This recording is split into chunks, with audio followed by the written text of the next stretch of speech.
Hello, hope you all are doing well.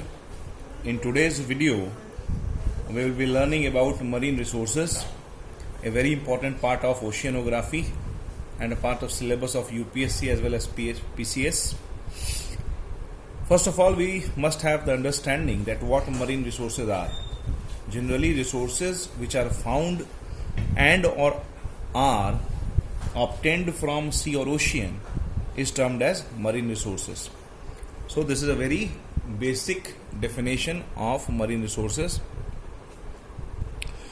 Now all the marine resources have been classified into three broader groups: biotic, mineral and energy marine resources.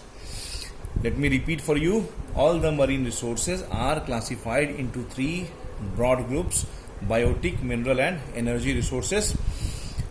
We learned the basic idea, or we have the basic idea what marine resources are, and it is classified into biotic, mineral and energy resources. First, starting with biotic resources, as we all know, most common is food or seafood. Many people go to many tourist places like Goa to enjoy the fish food or seafood. In seafood, the most popular are fish and crabs.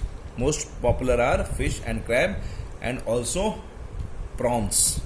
But apart from fish, crab and prawns, people also enjoy to have oyster, algae, mollusks and various other seafoods. So first biotic resource, marine resource is food, obviously. And then from some of the marine resources or organism, some life-saving drugs are also formed. As for example, inkfish is used to make a life-saving drug for blood pressure patients. Similarly, in biotic resources, many marine resources or organisms are used for industrial purpose. As for example, cod liver oil, pearl, leather industry, fertilizer industry, lubricant and cosmetic industries. Also in paint industries, various marine organisms are used. In fodder or cattle feed industry also, some of the marine organisms are used, as for example baleen whale. Baleen whale is a very ideal thing for fodder or cattle feed. Now the second broader group is mineral marine resources. In mineral marine resources, the most important we all know is salt, the common salt we have. But the mineral marine resources are also classified into two subgroups: minerals mixed with seawater in dissolved form, and minerals which is not mixed with seawater, rather it is mixed with ocean bottom deposit. So most important is common salt, that is NaCl, sodium chloride. Then the saline water or sea water or brackish water is also used for manufacturing fresh water. As I told you in earlier videos also, that on ships there is a machine called as freshwater generator, and it is used for making fresh water from saline water. In many Arabic countries, as the climate of Arab is very arid and there is paucity of fresh water also, that is why they are also using this technique to generate fresh water from saline water. So again, the saline water is a very useful thing for manufacturing water. Then gold, magnesium, bromine, zinc, uranium, etc. They also remain in dissolved form along with water, and with various modern techniques they can be extracted. But right now it is not being performed widely because it is not economically viable. The second marine mineral resource is those which come under mixed with ocean bottom deposit.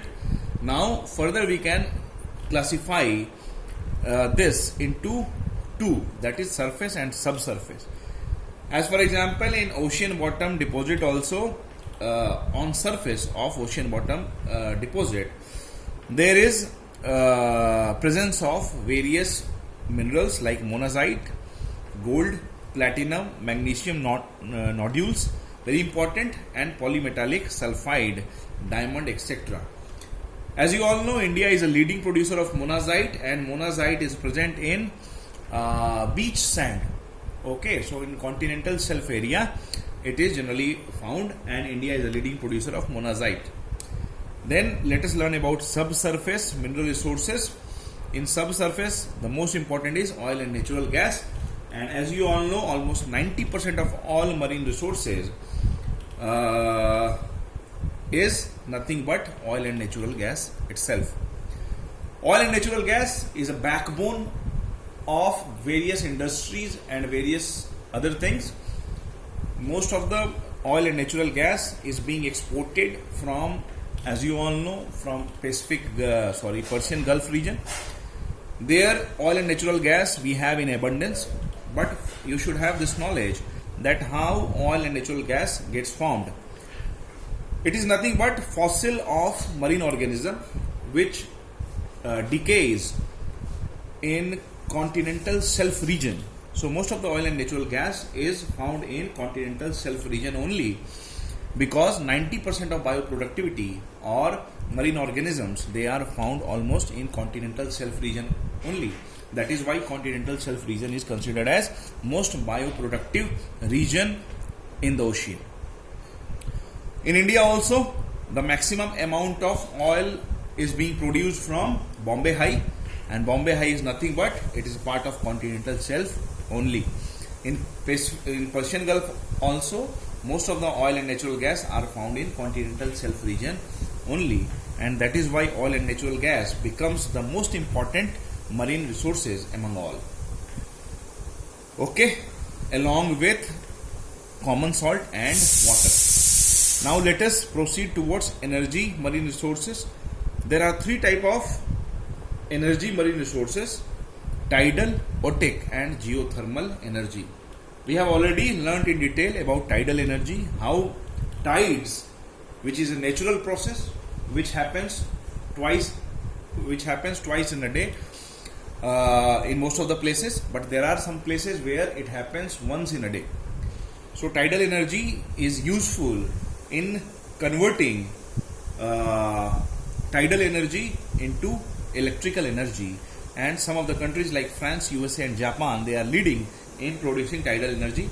Even India is not far behind. Two states of India, particularly Gujarat and West Bengal, they are also trying to produce electricity from tidal energy, particularly Kutch region of Gujarat and Sundarban Delta region of West Bengal. Next is OTEC. The full form of OTEC is Ocean Thermal Energy Conversion. This is a technique where the cooler water of deep ocean, as you all know, the water is relatively colder at depth in ocean, and it is relatively warmer at surface of ocean. So this temperature difference of deep ocean water and surface ocean water is used in converting heat energy into electrical energy. By this technique, many countries are also producing electricity or generating electricity. Cuba and Belgium are the leading country. Even in India, some progress has happened, particularly in Kavaratti region. As you all know, Kavaratti is the capital of Lakshadweep. Then third one is geothermal energy. Geothermal energy is again an important marine energy resource. Geothermal is nothing, it is the heat which comes out from Earth's interior through some kind of fissure or fracture. At many places in the world, the geothermal or heat from Earth's interior is coming out automatically or naturally, as for example Iceland, Yellowstone Park of USA. In India also at some places, as for example in Rajgir, the warm water is coming out, and also in Manikaran in Himachal Pradesh. Particularly in Manikaran region, Himachal Pradesh, there has been significant progress done in producing electrical energy from geothermal energy. So this is all about marine resources.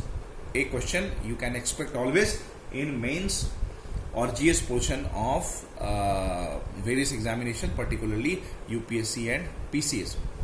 In this video only, I will be covering one more important topic for you, and that is ocean deposit.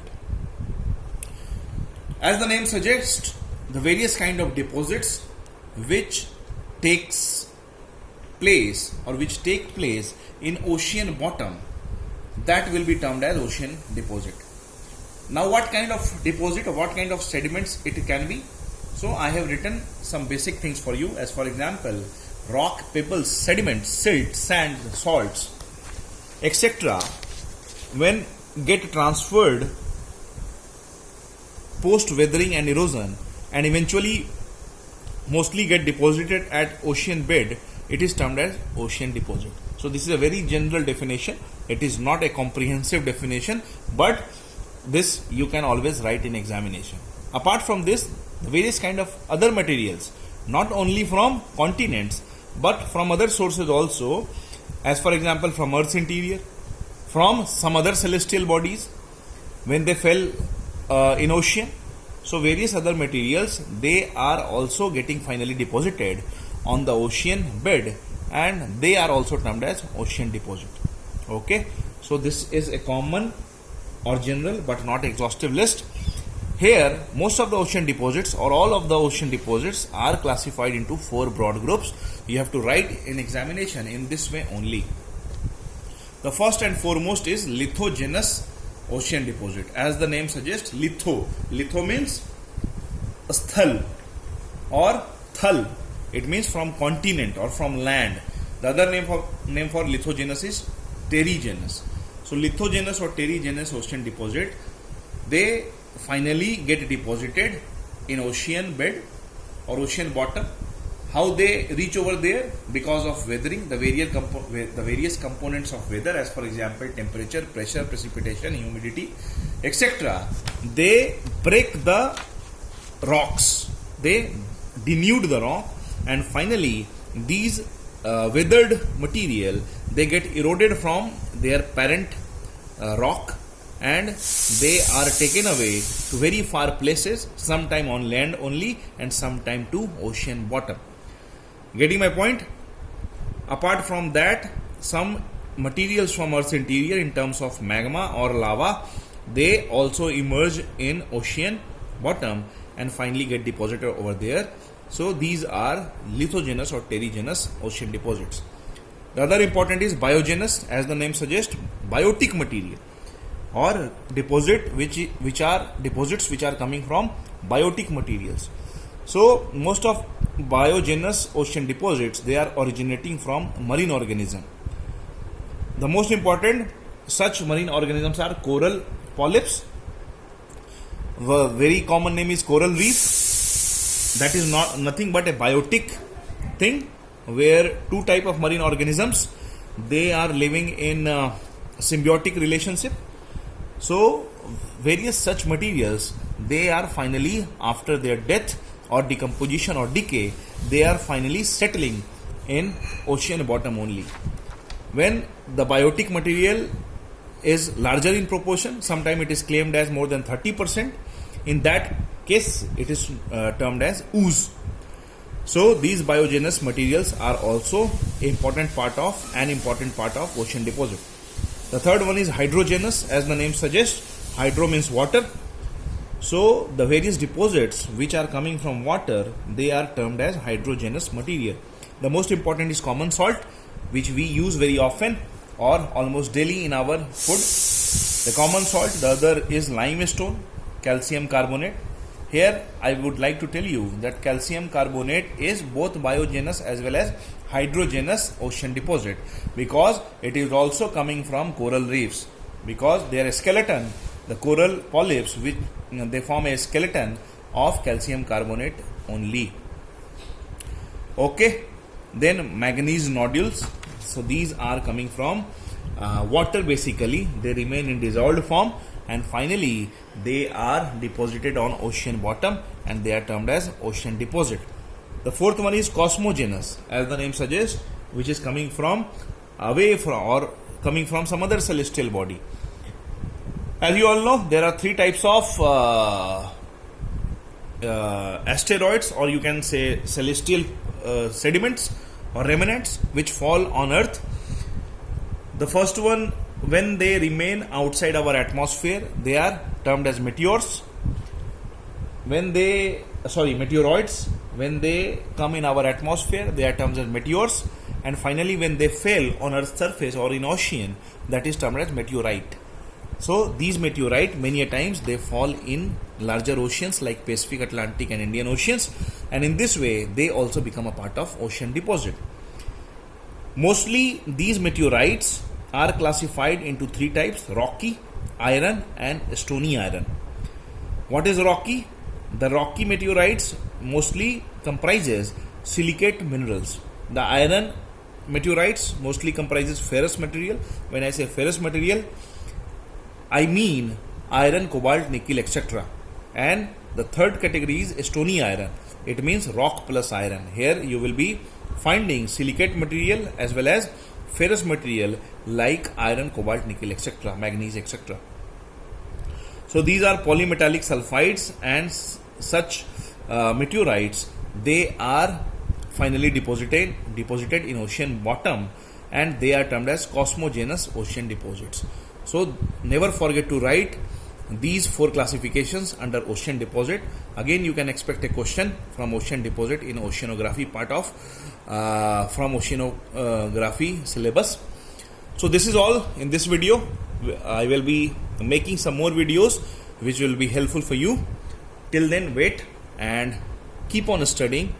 Any doubt if you have, you can put it in comment section. As I always told you, I will be more than happy to answer that. Thank you.